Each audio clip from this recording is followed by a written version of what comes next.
सत्संग इत्यादि में स्थिति आती है, अन्यथा सत्संग करने का समय नहीं मिलता है, सत्संग में सम्मिलित होने का नहीं मिलता है।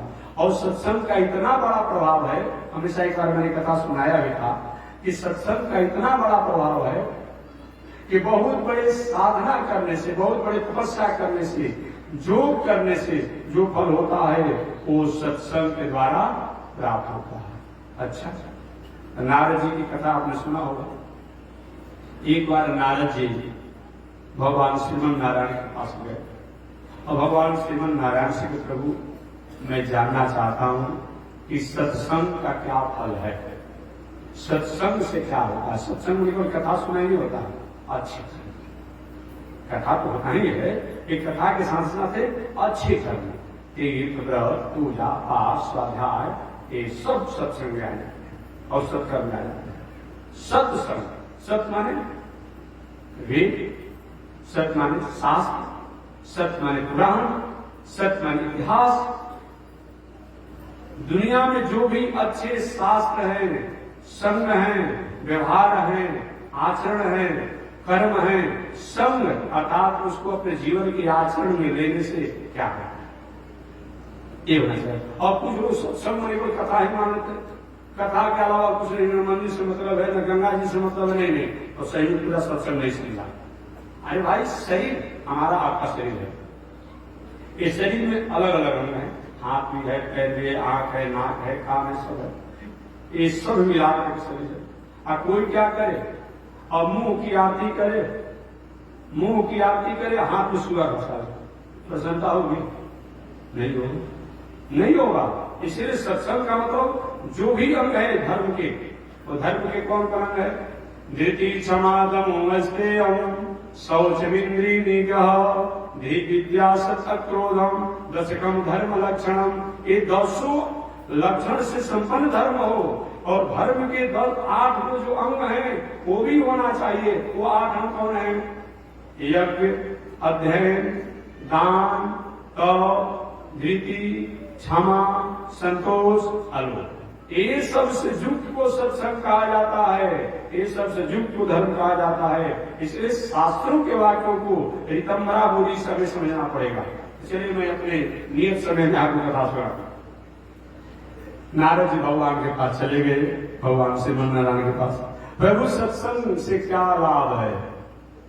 आज लाभ की बात होती है ना, समय तो अपने अंतराल में है। कभी कभी मैं झारखंड में पहले था, अभी नहीं, तो लगभग 15-20 वर्ष पहले उसमें झारखंड में एक बहुत संगठन चला था जो अच्छे लोगों को, या जैसे राष्ट्र के प्रति, समाज के प्रति, लोगों के प्रति उदासी थी, किसी को मार देना, काट देना, हिंसा करना, हत्या कर देना, ऐसे प्रवृत्ति का जो संगठन था, जो जिस भाषा में कहा जाता है, और वो उनका था। एक बार लोग आए, भाई संत कम लोग आए, तो जैसे भी आना उनका कोई जरूर कथा सुनने के लिए आए हो, क्योंकि महात्मा जी आपसे बात करना है। उन्हें कहा कि बोला जी, क्या बात करना है? कहेगी इतना जब पूजा पाठ ये सब कराते रहते, इतना रुपया तो सब बर्बाद कर देते हैं, उनके तो इतने बर्बादी ना है। अरे भाई, हवन में जला दिया आपने, सब ये सब कर दिया, बर्बाद कर देते हैं, इससे क्या आपको लाभ मिलता है? रोज क्विंटल के क्विंटल पूरे दुनिया में टन के टन गंगा पी जाता है लोग, वो बर्बाद नहीं है। सिगरेट की फैक्ट्रियां रोज नई नई बैठ रही है, वो पीकर धुआं निकाल देता है, वो बर्बाद नहीं है। खैनी खाता है, गुटखा खाता है, पान खाता है, शराब बोतल के बोतल पी जाता है, वो बर्बाद नहीं है। एक कहीं स्वाहा स्वाहा बर्बाद हो गया, बड़ी विचित्र बात है भाई। वहां कहीं नहीं पूछते हैं, को पी करके धुआं उड़ा देते हो, आज पिया शराब, काल पेशाब करके निकाल दिया, 1000-1000 रुपए की बोतल पीते हो, वो बर्बाद नहीं है, यही बर्बाद को दिखाई पड़ रहा है। तो पूछा कि ये जग से क्या फायदा होता है? हमने कि जग से शास्त्र मानेगा नहीं, लेकिन बताना जरूर था हमने कि जग किसके, ये जग होता है, इससे धुआं निकलता है, धुआं से वायुमंडल में, आकाश में सुंदर वातावरण बनता है, समय से दृष्टि होती है, देवताओं की प्रसन्नता होती है। एक कैसे मान ले कि वातावरण शुद्ध बनता है और देवता प्रसन्न होते हैं? हमने उनसे निवेदन किया कि कछुआ छाप जलाने से मच्छर भाग सकता है, भागता है ना जी। कछुआ सांप जलाने से मच्छर भागता है तो दूसरा जलाते कह नहीं। यहाँ एक सब नहीं मानते हैं। जो वहां एक कह दिया बनाने वाला कंपनी के मालिक है, इसमें ये चीज मिलाया हुआ है, इससे मच्छर भाग जाएगा, अमुक अमुक केमिकल जो है इससे अमुक काम होता है, वो ठीक बात है, तो यहाँ को प्रश्न हो जाता है। मैंने कहा कि मेडिकल साइंस के अनुसार, ऐसे भी आप लोग रिसर्च किए वैज्ञानिकों ने कर दिया है, आप लोग पढ़े लिखे लोग को जानना चाहिए। मेडिकल साइंस है, साइंस के अनुसार, मेडिकल साइंस नहीं, साइंस के अनुसार अगर बात किया जाए आधुनिक, ये जो तिल, चावल, जौ, गुड़, घी इत्यादि जो धुआं होती है, इससे प्रकृति में वायुमंडल में जो वायरस जो होते हैं, जो कीटाणु होते हैं, जो संक्रमण बैक्टीरिया होते हैं, जो प्रकृति में प्राणियों को बहुत बड़ा नुकसान पहुंचाते हैं, श्वास लाभ में बहुत प्रकार के रोगों को जिनसे वृद्धि होती है, इनके धुओं से उन पर अनुशासन होता है। क्या होता है? अनुशासन होता है। रोग भी इसमें रोकथाम होता है। और जो सूर्य के ओजोन में जो छेद हो गया है, कह रहे हैं वैज्ञानिक लोग कि सूर्य के ओजोन में जो छेद हो गया है, अगर यही ओजोन और किसी कारण से परत दर परत नहीं भरेगा, एक दिन ऐसा ताप होगा कि ताप को हम बर्दाश्त नहीं कर पाएंगे और हमारी प्रकृति में फसल के वह गुण नहीं रह जाएगा, वृक्षों का वो गुण नहीं रह जाएगा, मनुष्यों का, प्राणियों का वो गुण नहीं रह जाएगा। तो उस ओजोन को भरने का भी सबसे श्रेष्ठ अगर कोई है, यही है जो तिल, चावल, जौ, गुड़, घी से जो हवन धुआ जाता है। मैं नहीं कहता हूं, अभी साइंस ने इस बातों को रिसर्च करके बता दिया है, कभी आपको पढ़ना चाहिए। तो ओजोन को, छेद को भरने के लिए इस जलीय धुआं और जलीय वस्तु द्वारा, हमले द्वारा कितना लाभ पहुंचता है, इस पर वैज्ञानिकों ने भी ये रिसर्च कर दिया है। तो मैंने बताया दूसरा, उनके सामने दूसरा कोई बात कहना नहीं था। कहीं महाराज ये बताइए, समाज में जनहित होती है, कोई व्यक्ति किसी को एक दिन भोजन कराता है, अरे भाई अमुक व्यक्ति ने भोजन कराया, सरकार द्वारा होता है कि हम आटा चावल कहीं बांट देता है तो होता है, हम किसी को कपड़ा देते हैं, किसी को भोजन कराते हैं, कहीं जनहित नहीं है। मत मानिए कि जग से धर्म होता है, मोक्ष होता है, स्वर्ग होता है, वो तो मानने वाले चीज। लेकिन जो प्राणी भोजन के अभाव में है, जो पानी वस्त्र के अभाव में है, उनको प्राप्त होता है।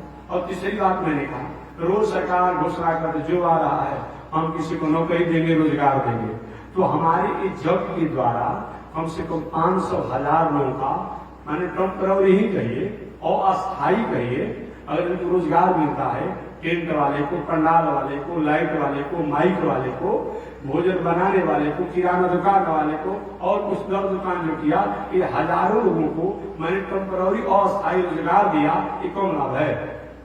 रोज नेता लोग चिल्लाते रहता है कि हम रोजगार देंगे, रोजगार देंगे, और हम बिना कहे रोजगार दे रहे हैं, ये कौन लाभ है? वो तो चुप लगा गया, चुप लगा गया। मत मानिए कि मोक्ष होता है, स्वर्ग होता है, वो तो अलग की बात है, स्वर्ग और मोक्ष की बात है। लेकिन ये मान करके भी अगर जब किया जाए या अच्छा काम किया जाए, क्या आपत्ति है? क्या आपत्ति है? चुप लगा गए, संतुष्ट, ठीक है महात्मा जी। फिर उन्हें पूछा कि अच्छा बताइए, आप भेदभाव करते हैं कि नहीं करते? लेकिन नहीं करते। अरे कल भी मैंने बताया था, नहीं करते। एक मर्यादा है, और मर्यादा को आप भेदभाव मान लीजिएगा तो दोष आपकी है। मर्यादा को भेदभाव मान लीजिएगा, दोष आपकी है, बाकी भेदभाव नहीं, भेदभाव नहीं। और मैं कल या परसों में निवेदन किया था कि मैं क्या, हमारे रामानुजाचार्य स्वामी जी आज से 1000 वर्ष पहले आए, और जो समाज में जो चंचलता जो थी, जो समाज में भेदभाव के द्वारा नफरत की जो बात थी, उसको जो उन्होंने उसका मुक्त किया, आंदोलन किया, इसको कोई भूल नहीं सकता है। हाँ, ये बात है, जहां मर्यादा है वो तो मर्यादा होना चाहिए। यहाँ ब्रह्मचारी जी को आरती करना है, आप हजारों लोग बैठे हैं, कहा ब्रह्मचारी जी करेंगे, हम कहने करेंगे, ये बारह भेदभाव कर रहे हैं। नहीं, ये मर्यादा है, ये व्यवस्था है। ट्रेन में हजारों यात्री यात्रा करते हैं, ट्रेन में हजारों यात्री यात्रा करते हैं, अब सभी यात्री कहीं ड्राइवर कहीं चलाएगा, हम ट्रेन कहीं चलाएंगे। सरकार द्वारा जिसको मान्यता प्राप्त है वही ट्रेन चलाएगा, वही जहाज चलाएगा, वही हेलीकॉप्टर चलाएगा, और जिसको अधिकार है वही टिकट को जांच भी करेगा। हर नागरिक हम भारत को होने के चलते हमें ट्रेन के टिकट जांच करने का अधिकार नहीं है। सरकार ने जिसको आदेश दिया है, जिसको मर्यादा पर प्राप्त है, वही कर सकता है। एक काम अगर यहाँ हो रहा है, इसको भेदभाव का आपने मान लिया, क्यों आपने मान लिया? जिला में लाखों लोग हैं, हजारों लोग हैं, लेकिन जिसको मर्यादा जिलाधिकारी को दिया गया है वही शासन काम करते हैं। प्रशासन को जिसको काम दिया गया है वही काम करते हैं। अगर कोई बहुत बड़ा पढ़ा लिखा हो और जिसको थानाध्यक्ष नहीं बना हो, वो केस लिखेगा तो मान्य होगा, तो वहां मान्य नहीं होते हैं कैसे? इसीलिए भेदभाव नहीं है, ये मर्यादा है। घर में सभी स्त्रियां हैं, सभी नारियां ही हैं, सभी महिलाएं हैं, लेकिन एक महिला को पत्नी के रूप में जाना जाता है, एक महिला को बहन के रूप में जाना जाता है, एक महिला को बेटी के रूप में जाना जाता है, एक महिला को माता के रूप में जाना जाता है। कोई एक स्त्रियों के साथ भेदभाव कर रहे हैं, ये भेदभाव है कि मर्यादा है? मर्यादा है। ऐसी मर्यादा को आप भेदभाव मान लीजिए। तो मैं निवेदन किया, अभी कुछ दिन से बहुत बड़ा होलसेल झगड़ा झुगड़ी जहाँ मोबाइल द्वारा चल रहा है, कथा के लोग प्रदर्शन के लिए कहीं किसी भगवान की कथा मानव मात्र को कहने का अधिकार, बस और क्या कहते, मानव मात्र को भगवान की कथा कहने का अधिकार है। अब सुनिए रहे हैं, ये सूत पुत्र जो है, क्या है? ये सूत पुत्र है, एक व्यास गदी पर बैठे हैं, ऐसी कथा सुनने के लिए आग्रह किया जा रहा है। इससे और बड़ा प्रमाण क्या हो सकता है? इससे बड़ा प्रमाण और क्या हो सकता है? हमारे यहाँ तो कौआ भी कथा सुनाने कहा गया है, कौआ भी कथा सुनता है, सुनाता है। हमारे यहाँ तो अरे कौआ के बाद तो छोड़िए ना जी, ये गीध भी कथा सुनाता है। गीध के वंश परंपरा में गरुड़ जी है, ये भी कथा सुनाने की बात आती है। तो हमारे यहाँ तो हाथी से हम इतने सौहार्द हैं कि हम तो हाथी की भी बात कहते हैं। हाथी ने जो भगवान का गायन किया वो भी हम कहते हैं गजेंद्र मोक्ष। गजेंद्र मोक्ष जो है क्या है? हाथी ने जो स्तुति किया वो हम करते हैं। तो हम पशु पंछी मानो कि जब हम बात करते हैं तो फिर कहा गया? हाँ, इस बात को जरूर मैं कहूंगा, जिसको कथा प्रवचन पूजा पाठ, आप पूजा पाठ अपने करिए, कथा प्रवचन आप करिए, लेकिन कई संकल्पित और अनुष्ठानिक। अगर कोई कथा पूजा पाठ हो तो वहां जैसा एक समाज द्वारा, शास्त्र द्वारा जो एक निर्णय किया गया है, उस पर उसको उसकी मर्यादा को रक्षा करिए। ये भेदभाव नहीं है। ऐसी मर्यादा को अगर आप भेदभाव मान लेते हैं कि भाई अब कोई किसी के गृह प्रवेश कराना है, ठीक है, कोई करा रहा है, एक कोई कहता है कि हमें किसी विद्वान से ही कराना है, और कोई कहे कि नहीं कहें कोई भी कराएगा, तो कराने वाला कराए, लेकिन कोई सही में अगर करा रहा है विद्वान से, इसको भेदभाव मत मान लीजिए। ये भेदभाव नहीं है, यही मैं कहना चाहता हूँ हमारे यहाँ। और एक बात और मैं कहूँ, भगवान श्री राम कम ज्ञानी थे और काल में सभी विद्या को प्राप्त कर लिया था, और फिर भी पूजा पाठ जितना अनुष्ठान होता है वशिष्ठ ऋषि वामदेव इत्यादि लोग सहयोग करते हैं। भगवान श्री कृष्ण ब्रह्म है और उनको अपने परिवार ही के केवल आप मान लीजिए, कहीं आपका स्नेह है, ये प्रेम है मान लीजिए, लेकिन तो परमात्मा ईश्वर है। किसी को अपना माता पिता बना लिया, वो सब कुछ जानने के बाद भी सांडव ऋषि, गर्ग ऋषि द्वारा कराते हैं, क्या वो नहीं जानते थे? उनको गणानंदा नहीं पढ़ने आता था क्या? आनुभद्र नहीं पढ़ने आता था?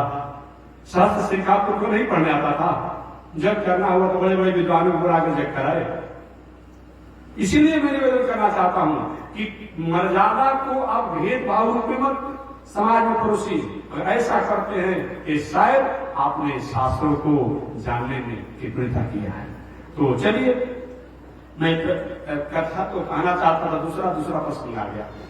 भाग्योदयेन बहुजन्म समर्जितेन सत्संगम चलवते पुरुषो जलावई। नारद जी के प्रसंगों को मैं निवेदन कर दूं। नारद जी ने कहा, प्रभु सत्संग का क्या फल है, क्या लाभ है? भगवान ने कहा, हमसे पूछ रहे हो नारद, तुमको पता नहीं है? अरे प्रभु पता तो है, लेकिन आपके द्वारा सुनकर के समाज का जैसा मंगल होगा और जितना आप उसका परिव्याख्या कर पाएंगे, मैं उतना नहीं जानता हूं। भगवान ने कहा, देखिए अभी मैं बताने के मूड में नहीं हूं, मैं बताने की स्थिति में नहीं हूं नारद। जाओ अमुक गांव में, अमुक जंगल में एक अजगर सांप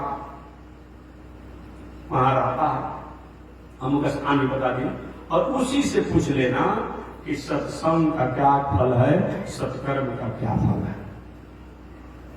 ठीक, अब गए जहां भगवान ने बताया था, हे सर्पराज, हे अजगर, सत्संग का क्या फल है। अब उसी समय अजगर सांप जो है रास्तों से गुजर रहा था, अचानक एक गाड़ी आई और गाड़ी के चक्का से दबा, मृत्यु। प्रश्नों का जवाब नारद जी का। कुछ दिनों के बाद भगवान के पास नारद जी गए, प्रभु आपने जहां विदा किया था हमारे प्रश्नों के समाधान के लिए, समाधान भी नहीं हुआ और वहां पर घटना घट गई। वो अजगर सांप की मृत्यु हुई गाड़ी के चक्का से दबने से। आप बता दीजिए ना कि सत्संग का क्या फल होता है, क्या लाभ होता है। भगवान ने कहा देखो नारद, अभी भी मेरी स्थिति आपको बताने को नहीं है, मैं कह रहा हूं अमुक गांव में जाइए, एक गाय ने बछड़े को जन्म दिया है, उस बछड़े के सामने आप कहना कि सत्संग का क्या लाभ है, समाधान हो। नारद भगवान की आज्ञा अनुसार गए। वहां जब गए, एक गोवत्स, सत्संग का क्या फल है, और अचानक उसी समय गाय का बछड़ा भी मर गया। नारी की दो घटना घट गई। ऐसी जगह भगवान विदा करते घटना घट जा रही है और प्रश्नों का समाधान नहीं हो रहा। पुनः भगवान के पास गए, प्रभु मैंने आपसे प्रश्न किया था ना, मेरे प्रश्नों का समाधान नहीं हो, अब बता दीजिए ना कि सत्संग का क्या फल होता है। तो भगवान कहते नारद तुम्हारे प्रश्नों का समाधान नहीं हुआ। अरे प्रभु समाधान होता था आपसे पूछते थे, बताइए। तो ठीक है जाओ नारद, अमुक गांव में एक वैश्य है, एक व्यापारी है, वैश्य का एक व्यापारी है। उन व्यापारी को बहुत दिनों बाद इकलौता पुत्र हुआ और उनसे जाकर आप पूछ लेना कि सत्संग का क्या फल है। अब जे भी नारद उस गांव में गए और उस बालक के पास गए, नवजात शिशु, ये बताओ सत्संग का क्या फल है। संयोग से वो लड़का की मृत्यु हो गई। घटना पर घटना, घटना पर घटना। नारद जी उदास हो गए, ये क्या हो रहा है, जहां मैं जा रहा हूं घटना घट रही है। और थोड़ा सा भीतर से उदास है भगवान के पास, प्रभु आपने जहां जहां विदा किया उससे घटना घट गया, अगर आप ही बता देते तो नहीं होता, बता दीजिए ना संतों के संग का क्या फल होता है, सत्संग का क्या फल होता है। भगवान ने कहा संतों के संग का फल है, सत्संग का फल है। नारद, प्रथम जन्म में जो अजगर सांप था, सर्प की जोनी बहुत लंबी होती है, सर्प पर मारा नहीं जाए, विषैला इत्यादि सर्प तो ये सब जोड़ उनकी बात नहीं करेगा, लेकिन विषैला इत्यादि सर्प पर हो तो उनकी 1000 वर्ष की आयु कलयुग में भी बताई गई है। विषैला सर्प इत्यादि हो, अगर कोई मारी नहीं, कोई रोग न हो, कोई कुछ न हो, तो 1000 वर्ष तक जी सकता है वो जितने विषैले सर्प है, इतना लंबा उनकी आयु होती है। नारद जो अजगर सर्प था, जो निकृष्ट जोनी बताया गया है, ये सर्प एक ऐसी जोनी है इसको निकृष्ट जोनी बताया गया है। आपने कभी कभी हमारी माताएं कभी अपने बेटा को सीमा से अधिक अनुशासन करती है और मारती है, तो दूसरी उसकी जो सहेली है, अरे सर्पणी बनी हुई हो, सर्पणी हो क्या तुम, ऐसा क्यों उपमा दिया जाता है जो अपने बेटा को बहुत मारती पिटती हो, तो क्यों कहा जाता है। इसीलिए कहा जाता है कि दुनिया में बहुत से ऐसे प्राणी हैं, लेकिन सर्पणी एक, सर्प और सर्पणी एक ऐसा है कि जिस अंडों को जन्म प्रकट करती है और वही अंडा को सर्प और सर्पणी पी जाती है। क्या करती है, खा जाती है। मुझे एक दिन को गलती से कहीं बच जाता है, इतनी विषैले और विषधर सर्प हो जाते हैं। अगर सर्प के सब अंडे बच जाए तो दुनिया में किसी को रहने का मौका नहीं मिलेगा, खदेड़ खदेड़ के काटेंगे। तो सर्पणी जो है खा जाती है, अंडा को पी जाती है, और सर्प भी खा जाता है, पी जाता है। इसलिए इसका है ऐसा क्यों। तो मैं निवेदन करना चाहता हूं कि सर्प जोनी बहुत निकृष्ट जोनी है। नारद जी आपके दर्शन से अजगर सांप जो है वो पशु की जोनी को प्राप्त कर लिया, अर्थात उसका प्रमोशन हो गया, गाय की जोनी में हो गया। और पुनः दूसरा बार आपका दर्शन हुआ, वो मनुष्य की जोनी में उसका प्रमोशन हो गया। और पुनः तीसरा बार वैश्य की यहाँ आपका उसका दर्शन हुआ बालक का, वही आज मैत्रेय ऋषि बने हुए हैं। अब समझिए, एक सर्प जोनी में रहने वाला और आप जैसे संतों का केवल दर्शन हो गया। खाली आपने पूछ दिया कि संत के दर्शन का क्या फल होता है, अब इतने में वो क्या हुआ, वो आज मैत्रेय ऋषि बने हुए हैं। इसीलिए संतों का दर्शन का एक बहुत बड़ा फल होता है। तो एक बार और एक महोदय जी ने मुझसे पूछा था, कि जग इत्यादि द्वारा क्या, तो मैंने एक सहज भाषा में कही है, तो लोग पूछे थे, तो मैंने पूछा कि ये बताइए, एक अपराधी को कंट्रोल करने के लिए, अनुशासन करने के लिए सरकार को लाखों लाखों रुपया खर्चा करना पड़ता है, पुलिस प्रशासन को रात दिन एक करना पड़ता है, एड़ी चुकी एक करना पड़ता है, खून पसीना एक करना पड़ता है, और तब कहीं अपराधी पकड़ में आता है, या तो जिला बदल हो जा रहा है, इन होता होगा, कहीं भाग जाता होगा। एक अपराधी गलत काम करने वाला है, लूटने वाला हो, हिंसा करने वाला, कर्म करने, जैसा भी अपराधी हो, कहीं संत महात्मा, उसमें भी अपराधी, अगर शासन ठीक है, सरकार ठीक है, न्यायालय ठीक है, तो वो कम से कम अपराध पर थोड़ा सा नियंत्रण करता है। सरकार भाई कर आए, थोड़ा अनुशासन होगा, दंड होगा, थोड़ा अपने को संयम हो जाता है, लेकिन अपराध की वृत्ति उसकी रुकती नहीं है। जब थोड़ा ढीला सरकार करके पुनः अपराध करने लगता है। लेकिन संत महात्मा सत्संग, कथा और जग के द्वारा बड़े बड़े अपराधियों की अपराध करने की वृत्ति को रोक देते हैं। ये कम लाभ है क्या? कम लाभ है। जो सरकार और शासन न्यायालय अपराधियों की अपराध वृत्ति को नहीं रोक पाती है, अब वह संत महात्मा सत्संग करके, पूजा पाठ करके, जग जग आदि करके अपराध की वृत्ति को रोक देते हैं, ये कम लाभ है। अगर मान लीजिए कि यही जग हो रहा है, करोड़ों करोड़ का खर्चा हो गया, अगर कहीं 200 को आदमी कहीं अपना हिंसा करने के, कुकर्म करने का और कोई गलती कामों को छोड़ दिया, तो कितना अच्छा फला होगा। ये कम लाभ है। छोड़िए मोक्ष की बात, छोड़िए स्वर्ग की बात, छोड़िए और जग पूजा करने से धन होता है, क्या होता है, तो ऐसी बात छोड़िए सबको। आप नहीं दिमाग बात बैठते तो उसको दिमागी मत बैठते, लेकिन ये कम लाभ है। इसीलिए जो काम को शासन और सरकार नहीं करती है, वो काम को संत करता है। संत जो है अपराधी की अपराध करने की वृत्ति पर अनुशासन करता है, और शासक और राजा जो होता है अपराधी पर नियंत्रण करता है। कितना बड़ा काम है। अपराधी पर नियंत्रण बाद में अपराध में लग जाएगा, अपराधी के अपराध पर नियंत्रण होने का मतलब कि हमेशा हमेशा के उसका अपराध छूट जाएगा। उदाहरण के रूप में अमलिमार डाकू गौतम बुद्ध ने हमेशा हमेशा के लिए अहिंसा व्रत का पुजारी बना दिया। उदाहरण के लिए वाल्मीकि जी, सतृषियों ने हमेशा हमेशा के लिए वाल्मीकि जी को अहिंसा व्रत का पुजारी बना दिया। इसलिए सत्संग का बहुत बड़ा फल है। इस प्रकार सूत जी ने कहा, भाग्योदय न बहुजन न समर्जितेन सत्संगम सलभते पुरुषो जदावै। ये बहुजनों का फल होता है, पुण्य होता है, जो हम अच्छे कर्मों को करने के अधिकारी होते हैं। आगे सूत जी ने कहा, ऋषियों, ऋषि, मैं आप लोगों को वही कथा सुनाऊंगा जिस कथा को एक समय व्यास नंदन श्री सुखदेव जी ने राजा परीक्षित को श्रवण कराया था। और ये इतना ही नहीं, मैं आप लोगों को वही कथा सुनाऊंगा जिस कथा को एक समय धुंधकारी प्रेतात्मा ने अपने भाई गोकर्ण से कथा सुन करके और आत्म कल्याण को प्राप्त किया। आगे सूची को मैं तो ये कहूंगा, मनुष्य के बाद तो छोड़ दीजिए ना, मनुष्य के बाद छोड़ दीजिए, पशु पंछी के बाद छोड़ दीजिए।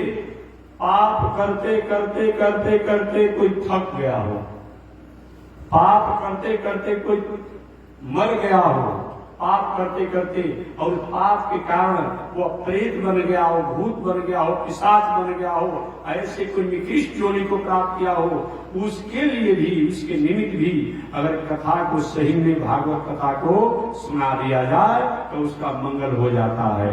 सौर्य कृषि का ऐसा कभी हुआ है क्या? कभी हुआ है? हमारा हुआ है। वो दुनकारी प्रेत जो है वो भागवत कथा सुन करके आत्मोद्धार कर लिया। महाराज दुनकारी कौन था? वो गोकर्ण जी कौन थे? कैसे कथा सुने? इन 5 प्रसंगों को आप विस्तार से बताइए। इस कथा को अगले दिन में विस्तार से बताऊंगा। आज इसी के साथ वाणी विराम।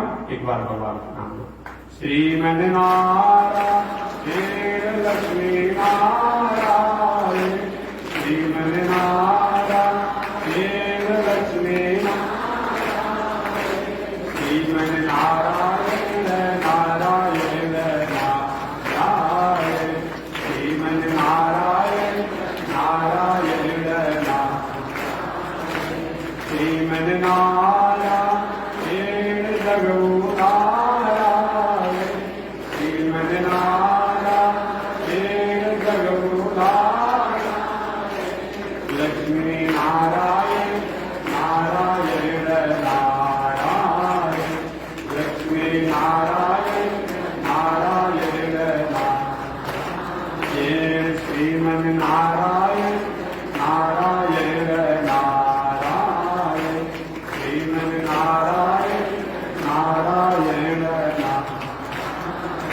बोलिए श्री लक्ष्मी नारायण भगवान की। हरि ओम। शांति ही शांति ही शांति।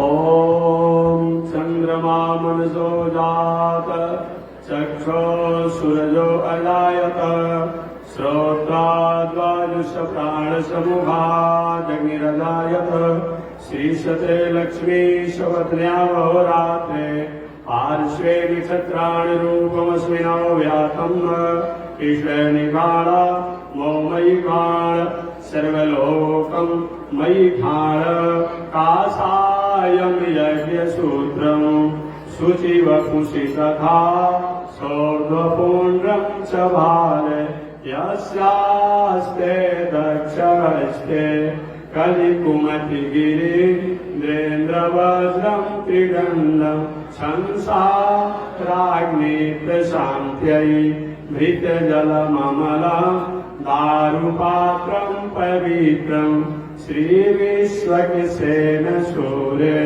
पदकमलयुगा श्रेयसे संश्रयामि अमर्यादशूद्रश्चलमतिरसोयिया प्रसवो कृतघ्नो दुरमानि स्मर परवशो वञ्चन पर निशंसापाभिष्ट कथमामितो दुःखजलदे रपाराधोत्रीडस्तव परिचरेयं चरणयो। लक्ष्मी नारायण भगवान की। विश्व जगदाचार श्री त्रिदंडी स्वामी जी महाराज की। हरि ओम। शांति शांति शांति।